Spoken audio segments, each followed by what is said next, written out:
Do you know that I would have never created a video on this topic? Probably because I never thought this as a problem. I have been blessed with so many friends while growing up that I thought that it's normal to have friends. I thought everyone has friends. I guess I was wrong. There's always a guy in a group who is close enough, who is tight with each and every member. And that's me. I've always been that guy.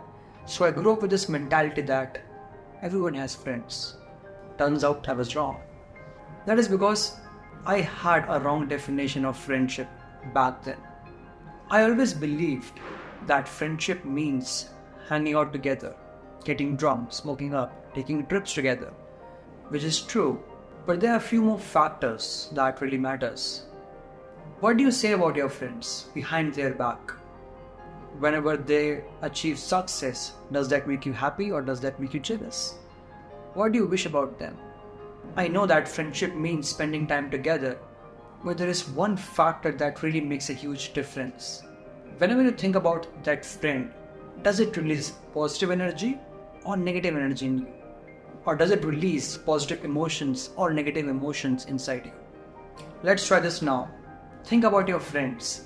Now think about that one person whom you frequently hang out with and you spend time with, and you have a lot of fun. But as soon as you think about them, you immediately get filled with this negativity. You may think how great they are at their work. You have so much fun in the past. You have so much great memories. When it's their character, their true self, that releases this negative energy inside you. If you have a name, it means that he or she is not really your friend. You know what this means? It means that you're being unfair to yourself. See, as human beings, it's a responsibility to take care of ourselves, to protect ourselves from negativity. Because whenever you're exposed to negativity, it impacts our mental and emotional health. As human beings, it's a responsibility to take care of ourselves, to protect ourselves from negative energy.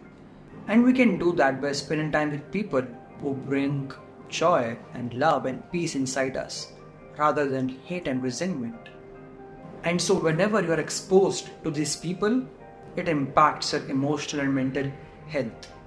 Negativity is more contagious than positive energy. You must be thinking that it's easy for me to just say that, but believe me, I've literally left a group of close friends because they were trying to pull me down, whereas I wanted to climb up. So here are a few ways how you can ensure to build a healthy friendship, as well as how you can sustain a long-term friendship. Number one, words can make or break a relationship.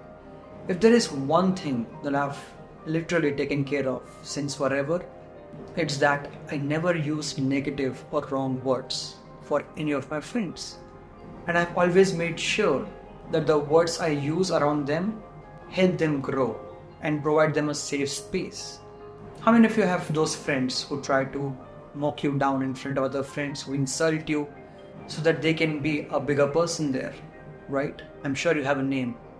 I don't feel that's healthy for us. It brings so much self-esteem and self-worth issues in us. And so it's really important for you to choose your words wisely. Trust me, words have power, so much power, and it decides whether a relationship can be sustained or not. Second, the journey is everything.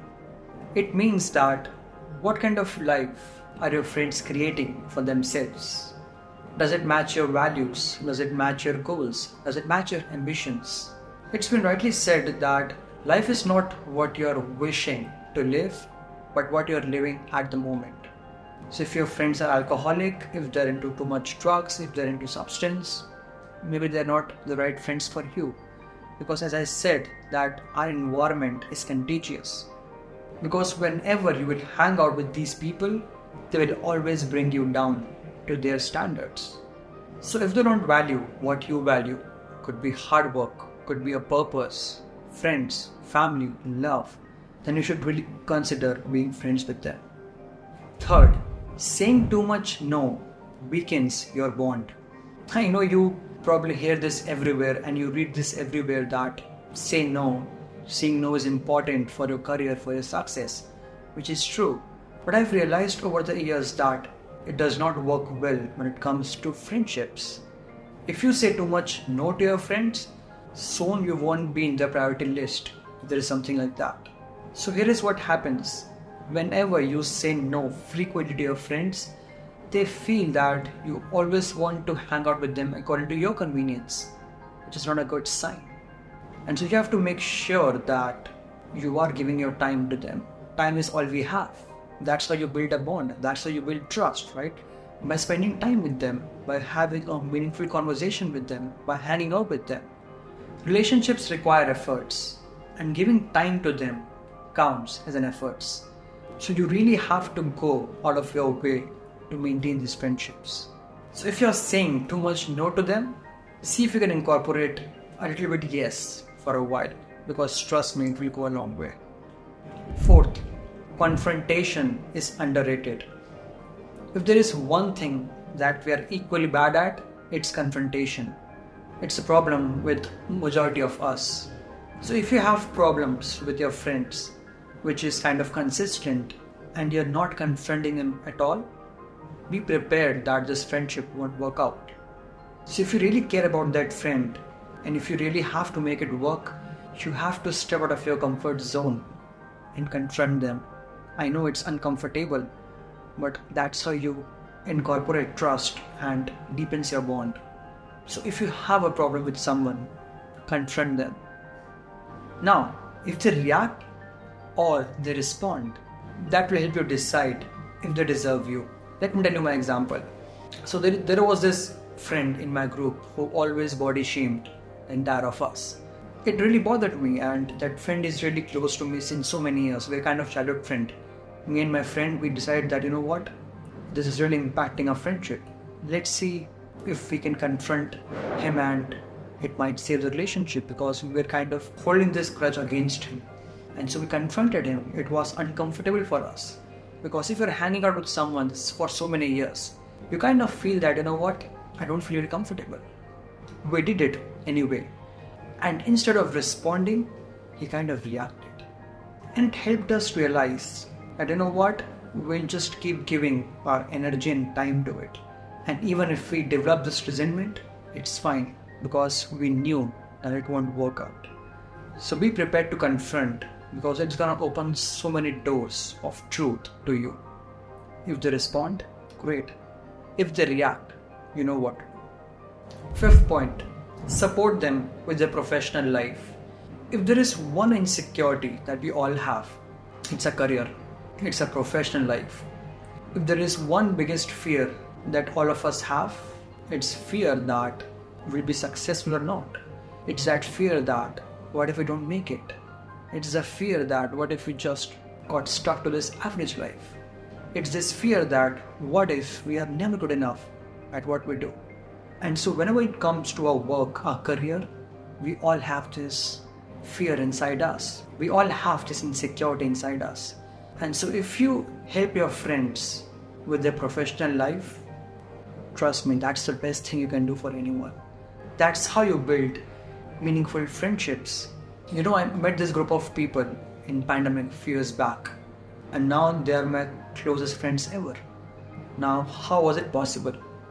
I remember that there was a point in my career where I was filled with self-doubts, where I constantly asked myself if I am good enough, if I have those skills that I needed to be successful. And during that time, I met these people and they supported me so much.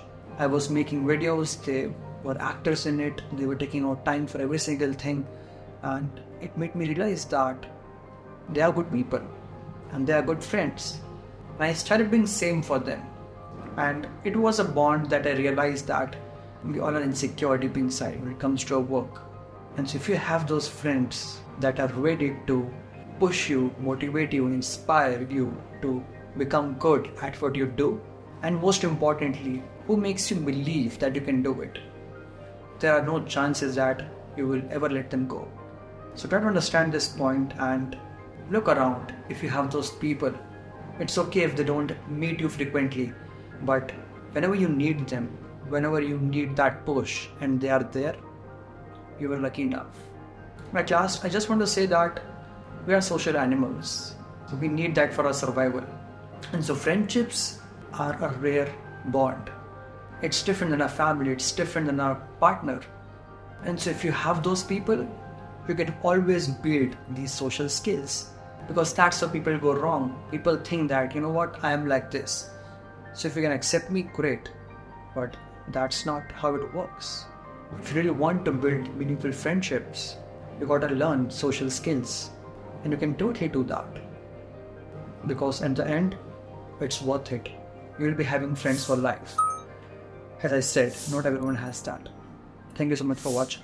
Please share this with your friends.